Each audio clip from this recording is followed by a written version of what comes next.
Breaking news. AIADMK మాజీ నాయకురాలు జయలలిత నెచ్చెలి శశికళ సంచలన ప్రకటన చేశారు. అన్నాడీఎంకేలోకి నా రీఎంట్రీకి సమయం వచ్చింది అని శశికళ అంటున్నారు. తన పొలిటికల్ జర్నీ స్టార్ట్ అయిందంటూ ఇంట్రెస్టింగ్ కామెంట్స్ చేశారు శశికళ.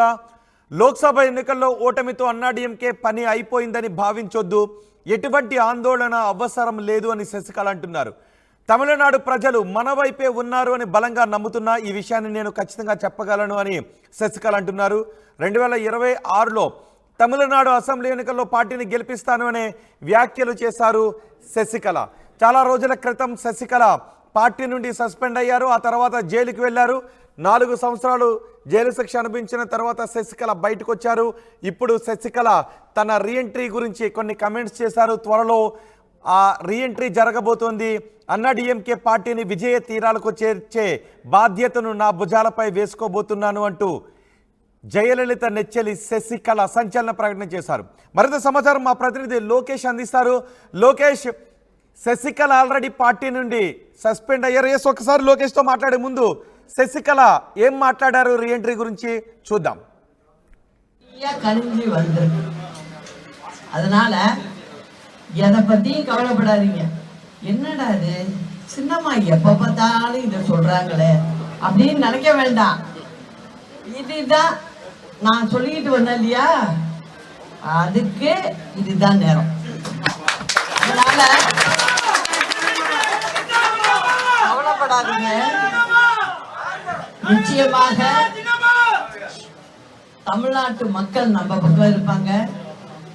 இப்ப அவங்க சொல்லலாம், பல கூட்டணியை வச்சுக்கிட்டு நின்று எல்லாம் பேசலாம். இப்ப கூட பாத்தீங்கன்னா நம்மளை பொறுத்த வரைக்கும் நான் ரொம்ப ஸ்ட்ராங்கா இருக்கேன். எந்த ஆட்கள் அனைத்து இந்திய அண்ணா திராவிட முன்னேற்ற கழகம் முடிஞ்சு போச்சு அப்படின்னு நினைக்க முடியாது. ஏன்னா என்னோட என்ட்ரி ஆரம்பிச்சிருக்கு.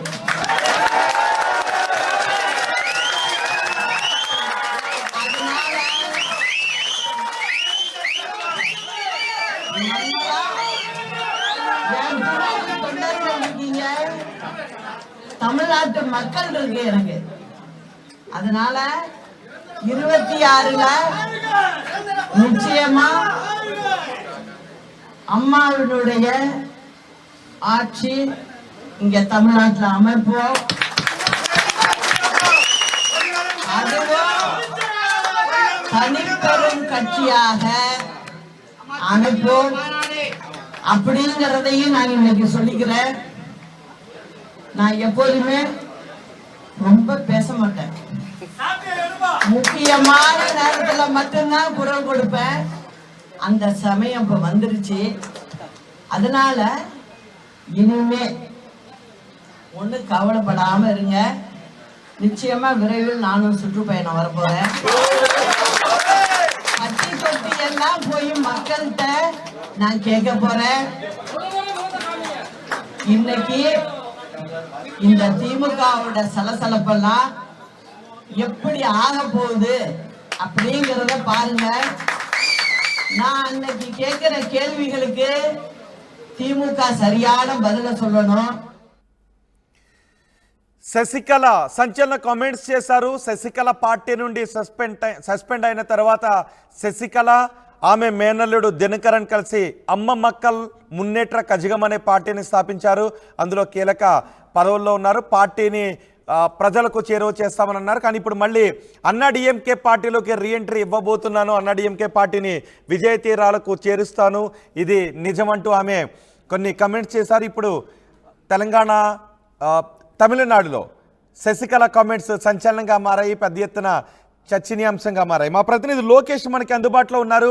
లోకేష్, శశికళకు మళ్ళీ అన్నాడీఎంకే పార్టీని విజయ తీరాలకు చేర్చేంత సీన్ ఉందా? అక్కడ రాజకీయ వర్గాలు ఏమంటున్నాయి? ఇప్పటికే శశికళ ఆమె మేనల్లుడు కలిపి అమ్మ మక్కల్ మున్నేట్ర కజగం పార్టీని స్థాపించారు. ఆ పార్టీ పరిస్థితి ఏంటి? శశికళ ఈ కామెంట్స్ చేసిన తర్వాత ఎటువంటి చర్చ జరుగుతోంది? ఏదైతే తమిళనాడు మాజీ ముఖ్యమంత్రి దివంగత జయలలితకి నచ్చినటువంటి నెచ్చెలిగా కూడా చెప్పుకోవచ్చు. ఇన్ కేసు సొంత సోదరు కాకపోయినా కూడా దానికంటే మించి జయలలితకి సన్నిహితంగా ఉన్నటువంటి శశికళ జయలలిత మరణానంతరం కూడా ఈ అక్రమాస్తుల కేసులో 4 ఏళ్ల పాటు జైలు శిక్ష బెంగళూరులో అనుభవించి వచ్చిన 2021 నుంచి కూడా కొద్దిగా రాజకీయాలకి కొన్ని రోజులు దూరంగా ఉండడం, అనంతరం అన్నాడీఎంకే పార్టీకి సంబంధించి ఓపీఎస్ కావచ్చు, ఈపీఎస్ కావచ్చు, వీళ్ళందరూ కూడా కొద్దిగా శశికళను ఆదరించకపోవడంతో, క్యాడర్ అంతా కూడా ఇష్టపడకపోవడంతో దూరంగా ఉన్నటువంటి పరిస్థితి. మరో పార్టీని కూడా స్థాపించినటువంటి పరిస్థితి ఉంది. ఏదైతే ఆ పార్టీకి సంబంధించి తాను కూడా పోటీలో నిలుస్తాను అని చెప్పి పెద్ద ఎత్తున తమిళనాడు వ్యాప్తంగా సంచలనం సృష్టించినటువంటి పరిస్థితులు కూడా చూసాం. అయితే అవన్నీ కూడా ఫుల్ స్టాప్ పెడుతూ కూడా జరిగినటువంటి ఎన్నికల్లో డిఎంకే పార్టీ విజయకథనం ఎగరవేయడం, అదేవిధంగా స్టాలిన్ ఏదైతే జయలలిత అప్పట్లో తీసుకుని వచ్చినటువంటి పథకాలకి జయలలిత ఫోటోని, అదేవిధంగా ఆ పథకాల పేర్లు కూడా మార్పు లేకుండా చేస్తూ వస్తున్నటువంటి పరిస్థితుల్లో డిఎంకేకి మంచి ఆదరణ లభించడంతో కూడా మిగతా ఏ పార్టీలు కూడా దాన్ని ఢీకొట్టలేనటువంటి పరిస్థితులకు వెళ్ళాయి. ఈ సమయంలోనే శశికళ ఇప్పటికే అన్నాడీఎంకే పార్టీకి సంబంధించినటువంటి నేతలు కావచ్చు, కీలకమైనటువంటి ఓపీఎస్, ఈపీఎస్ సంబంధించినటువంటి వీళ్ళు ఇరువురు కూడా శశికళని ఆదరణ లభించకపోవడంతో ఏం చేయాలో అర్థం కాలేనటువంటి ఒక సందిగ్ధంలో పడిపోయినటువంటి పరిస్థితి. కొత్త పార్టీ ప్రకటించుకొని తాను కొంతమంది కీలకమైనటువంటి 2-3 నేతలు ఉన్నప్పటికీ కూడా అంత ప్రభావం చూపలేకపోయినటువంటి పరిస్థితులు. అయితే తమిళనాడులో నెలకొన్నటువంటి ఈ ప్రజా తీర్పుకి ఏ విధంగా ఎదుర్కోవాలనేటువంటి ఆలోచన ఇంతకాలం దాదాపు 3 ఏళ్ల పాటు ఇంత నిరీక్షణ చేసినటువంటి శశికళ కీలకమైనటువంటి వ్యాఖ్యలు మనము ఇంతసేపు ఆర్టీవీ స్క్రీన్ పైన ఆమె సినీ డైలాగుల పరంగానే కూడా ప్రజల్ని, అదేవిధంగా కార్యకర్తలను ఉద్దేశించి మాట్లాడినటువంటి పరిస్థితి. అంటే ఇప్పటి వరకు కూడా పార్టీకి సంబంధించి ఎవరికి కూడా ఆ పార్టీ సొంతమని చెప్పి సర్టిఫికేషన్ ఇంతవరకు ఇవ్వనటువంటి పరిస్థితుల్లో ఎవరికి వాళ్ళు అన్నాడీఎంకే పార్టీని ఓన్ చేసుకునేటువంటి పరిస్థితుల్లో తెరపైకి అంటే శశికళకి ఇప్పుడు అన్నాడీఎంకే పార్టీలోకి రీఎంట్రీకి అవకాశం ఉందా? ఖచ్చితంగా శశికళ చెప్తున్నదైతే మాత్రం తాను అన్నాడీఎంకే యొక్క విజయాన్ని తనతోనే సాధ్యమంటూ, ఆ విజయం ఎలా దక్కదో చూస్తానంటూ సవాలు విసిరినటువంటి పరిస్థితుల్ని, అదేవిధంగా కార్యకర్తల్ని ఉత్తేజం నింపేటువంటి వ్యాఖ్యల్ని, సినీ పక్కి తరహాలో తను ఇచ్చినటువంటి డైలాగ్స్ అన్ని పక్కన పెడితే అసలు తనని పార్టీలోకి ఎవరు ఆహ్వానించారు, పార్టీ తనదైన శైలిలో మొత్తం కూడా నడిపించడానికి ఆ కీలకమైనటువంటి నేతలు కావచ్చు, ఉన్నటువంటి ఎమ్మెల్యేలు అందరూ కూడా సపోర్ట్ ఇస్తున్నారా లేదా అనేటువంటి మాటలు ఎక్కడ కూడా శశికళ మాట్లాడలేదు. కేవలం తను ఒక సమావేశాన్ని నిర్వహించి అన్నాడీఎంకే యొక్క బాధ్యతలు తానే చేపడుతున్నటువంటి ఒక వ్యాఖ్యలు చేసింది. ఈ వ్యాఖ్యల పైన ఇంకా అన్నాడీఎంకేకి సంబంధించినటువంటి ప్రస్తుతం ఉండేటువంటి ఎమ్మెల్యేలు కావచ్చు, కీలకమైనటువంటి నేతలు కావచ్చు, లేదా తమిళనాడు ప్రజలు కావచ్చు ఏ విధమైనటువంటి స్పందన ఇవ్వకపోతారో అనేది ఈ ఒక్క రోజు గడిచిన తర్వాతే తెలిసేటువంటి పరిస్థితులు ఉంటాయి. శశికళ చేసినటువంటి కామెంట్స్ ని తమిళనాడు ప్రజలు ఏ విధంగా రిసీవ్ చేసుకుంటారు, అదేవిధంగా అన్నాడీఎంకే బాధ్యతలను శశికళకి అప్పచెప్పాలని చెప్పి డిమాండ్, తాను చెప్తున్నటువంటి డిమాండ్ ను ప్రజల ఆదరణ లభిస్తుందా లేదా రూల్స్ అండ్ రెగ్యులేషన్స్ పరంగా అది కుదురుతుందా, సాధ్యాలను పరిశీలించిన తర్వాత మాత్రమే బేరేజ్ వేసుకొని చూడాల్సినటువంటి పరిస్థితి ఉంది. ఏదేమైనప్పటికీ తమిళనాట ఇవాళ శశికళ చేసినటువంటి కామెంట్స్ అయితే మాత్రం రాష్ట్ర రాజకీయాల్లోనే కాదు దేశవ్యాప్తంగా చర్చనీయాంశంగా మారినటువంటి పరిస్థితులు అయితే ఉన్నాయి. రోహిత్ రైట్ లోకేష్, అన్నాడీఎంకే మాజీ నాయకురాలు జయలలిత నెచ్చెలి శశికళ సంచలన ప్రకటన చేశారు. అన్నాడీఎంకేలోకి నా రీఎంట్రీకి సమయం వచ్చింది, పొలిటికల్ జర్నీ స్టార్ట్ అయింది అంటూ ఇంట్రెస్టింగ్ కామెంట్స్ చేశారు. లోక్సభ ఎన్నికల్లో ఓటమితో అన్నాడీఎంకే పని అయిపోయిందని భావించొద్దు, ఎటువంటి ఆందోళన అవసరం లేదు, తమిళనాడు ప్రజలు మన వైపే ఉన్నారు అని బలంగా నమ్ముతున్నాను, ఈ విషయాన్ని నేను ఖచ్చితంగా చెప్పగలను అంటూ శశికళ మాట్లాడారు. మరి మీరేమనుకుంటున్నారు?